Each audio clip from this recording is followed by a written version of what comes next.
Radio, il est 12h16 et comme tous les jeudis, c'est le moment de retrouver les rendez-vous de l'immobilier. Un nouveau numéro consacré aujourd'hui à l'expropriation pour utilité publique. Pour nous éclairer, nous sommes donc avec Mohamed Lazim, expert judiciaire et directeur général de Guy 4. Bonjour et merci d'être avec nous. Bonjour Fatine, bonjour Dunia et bonjour à tous.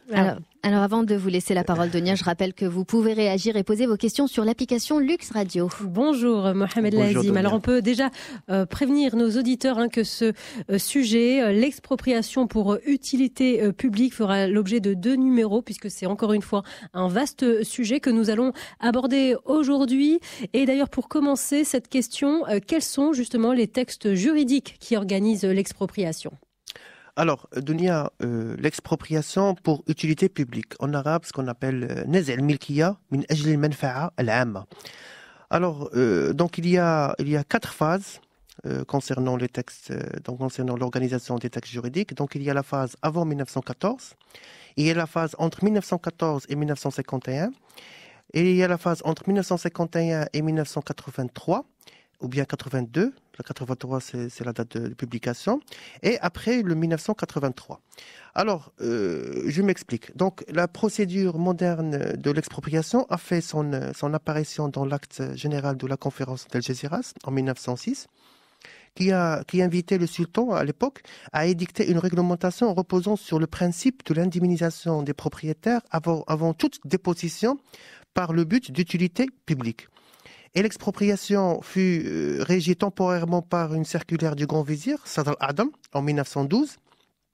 Et c'est seulement le Dahir de 31 août 1914 qui devait établir la réglementation définitive de l'expropriation. En fait, Dunia, c'est que ce texte s'inspirait de l'expérience acquise en la matière par certains pays étrangers, mais tenait compte aussi des préoccupations propres à la nouvelle administration. En fait, le Dahir 1914 était caractérisé par la situation particulière avantageuse faite au profit de la puissance publique, et 2, sa rigueur à l'égard des propriétaires expropriés. Alors, ce régime est resté en vigueur jusqu'en 1951, et c'est la date à laquelle une nouvelle réglementation lui a été substituée par le Dahir du 3 avril 1951. Et la réforme de ce Dahir a eu pour effet d'accélérer la procédure, et 2, de diminuer la rigueur du texte antérieur à l'égard des propriétaires en matière d'indemnisation. Alors, cette réglementation générale de l'expropriation a été complétée par des procédures spéciales. Il s'agit en l'occurrence de la procédure qui a été promulguée pour permettre la reconstruction dans les meilleurs délais de la ville d'Agadir. Il y a aussi le décret royal portant loi du 1965 relatif à la mise en valeur touristique de la ville de Tanger. Et également, il y a la procédure spéciale pour accélérer la mise en valeur touristique de la zone de Rsasrel. Alors, Dunia, c'est que ce régime est resté en vigueur jusqu'en l'année 1983. En fait, il a été promulgué le Dahir de 6 mai 1982, qui a été publié en même temps qu'un décret d'application en 1983 au bulletin officiel. Alors, cette nouvelle procédure a été élaborée conformément à la Constitution, selon laquelle le droit de propriété est garanti et qu'il ne peut être procédé à l'expropriation que dans les cas et dans les formes prévues par la loi. Contrairement à ce qu'on l'on pouvait souhaiter, ce nouveau texte ne constitue pas le régime unique de l'expropriation. Il laisse en fait subsister toutes les législations spéciales édictées depuis 1961 et qui sont marquées par un caractère généralement expéditif. Je tiens à préciser, Dunia, c'est que le nouveau régime de l'expropriation ne présente pas d'innovation fondamentale par rapport au régime ancien, et on peut dire qu'il tend à maintenir un équilibre entre les intérêts des propriétaires et l'intérêt général, et ce souci d'équilibre se manifeste à la fois dans les conditions de l'expropriation et dans les différentes étapes que l'administration doit franchir pour aboutir à l'expropriation du bien. Voilà. Alors Mohamed Lazim, expert judiciaire et directeur général de Guy 4, il est question de l'expropriation pour utilité publique. On l'a compris, les textes juridiques sont quand même assez riches, assez denses. Ouais. Le texte évolue, il y a eu plusieurs phases. Malgré tout, aujourd'hui, quelles sont désormais les conditions de l'expropriation ? Alors, Dunia, c'est qu'il y a 3 conditions. La première condition, c'est que l'expropriation ne peut être mise en œuvre que dans un but d'utilité publique. Al-manfa'a al-'amma. La deuxième condition, c'est que l'expropriation ne peut porter que sur les immeubles. Et la troisième condition, c'est que l'expropriation est ouverte non seulement à la puissance publique, mais aussi dans certaines conditions aux personnes privées. Voilà.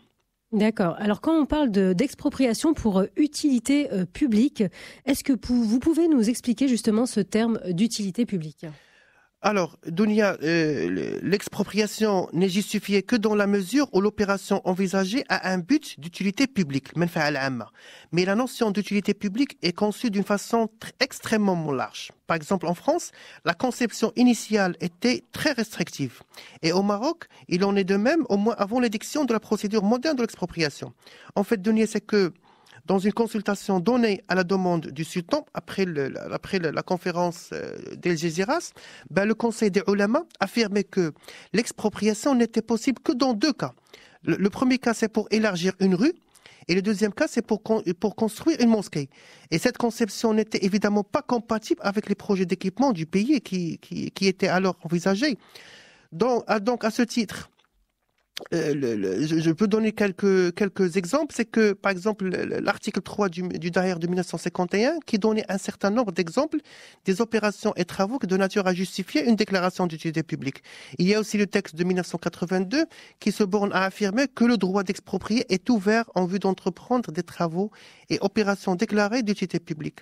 Il y a aussi l'article 6 du texte de 1982 qui indique que la déclaration d'utilité publique, le manfa'a al-amma, peut s'étendre à des immeubles qui ne sont pas directement nécessaires à la réalisation de l'opération projetée, mais dont l'acquisition peut permettre une meilleure réalisation du but d'utilité publique.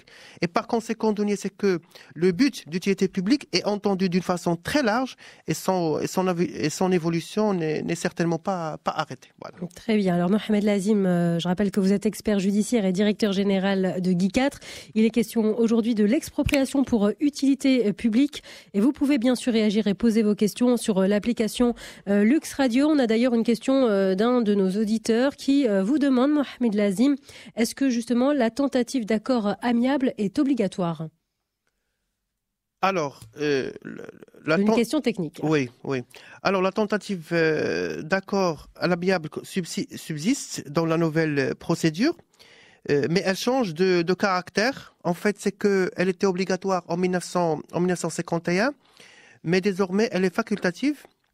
Par contre, tout ce qui concerne sa mise en œuvre et ses effets subsistent. En fait, Dounia, c'est que lorsque l'autorité administrative y a recours, elle lui permet de tenter de s'entendre avec les intéressés sur le montant de l'indemnité en confrontant ses offres avec leurs prétentions. Et si elle aboutit à un accord, dans ce cas, elle présente l'avantage de mettre un terme à la procédure et de faire l'économie de la phase juridictionnelle. Voilà. D'accord. Alors Mohamed Lazim, quels sont justement les biens qui peuvent faire l'objet de l'expropriation ? Alors, les biens qui peuvent faire l'objet, donc, je peux dire, c'est que l'expropriation ne peut porter que sur des biens immobiliers. Pour les meubles, ils ne peuvent jamais être expropriés, sauf s'ils sont devenus immeubles par incorporation.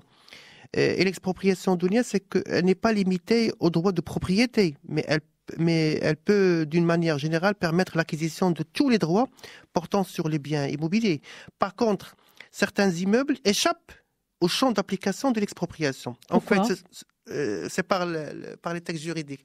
Et je peux donner des exemples. Donc, il y a tous les édifices à caractère religieux des divers cultes, et non pas seulement les mosquées comme dans la législation antérieure. Il y a aussi les cimetières, les immeubles faisant partie du domaine public, et les ouvrages militaires et les biens habous. Voilà. D'accord. Et quels sont les titulaires du droit de l'expropriation ? Alors, Dunia, depuis 1914, le droit d'exproprier est ouvert très largement. Alors, ce droit appartient à l'État et aux collectivités locales. Mais la puissance publique peut en déléguer l'exercice aux autres personnes morales de droit public ou privé, aux personnes physiques, ou également à des institutions non personnalisées telles que les agences urbaines. En fait, Dunia, c'est que l'État et toutes les personnes publiques en sont évidemment titulaires. Et selon que le bien est destiné à entrer dans le domaine public ou dans le domaine privé, l'autorité compétente sera le ministre des Travaux publics ou le directeur des domaines. Il y a aussi le ministre de l'Agriculture, s'il s'agit d'une expropriation intéressant le domaine forestier. Et également, c'est l'autorité chargée de l'administration de la défense nationale si l'expropriation concerne le domaine militaire. Mais aujourd'hui, Dunia, c'est que ce sont fréquemment des sociétés de développement ou d'aménagement qui sont délégataires du droit d'exproprier, soit dans le cadre du régime général, soit dans le cadre de la procédure spéciale d'expropriation, comme par exemple la Société nationale d'aménagement de la baie d'Agadir ou la Société d'aménagement et de développement régional du RERB. Voilà. D'accord. Mohamed Lazim, expert judiciaire et directeur général de Guy 4. Vous êtes avec nous pour nous en dire plus sur l'expropriation pour utilité publique. Le temps passe vite, donc dernière question pour aujourd'hui. Quelle est la procédure de la phase administrative de l'expropriation ? Alors, Dunia, c'est que au cours de cette phase administrative, l'administration agit seule, mais elle doit accomplir des formalités très importantes. Alors, la procédure, Dunia, s'ouvre par la déclaration de l'utilité publique de l'opération, le Manfa'a al-Amma. Ensuite, il y a la désignation des parcelles à exproprier par des arrêtés de cessibilité. Ensuite, il y a l'enquête administrative. Et lorsque cette désignation n'a pas été réalisée par l'acte déclaratif d'utilité publique, elle peut s'achever enfin par une tentative d'accord à l'amiable entre le propriétaire et l'expropriant. Merci beaucoup d'avoir répondu à nos questions. Je rappelle que nous étions avec Mohamed Lazim, expert judiciaire et directeur général de Guy 4. Il était question de l'expropriation pour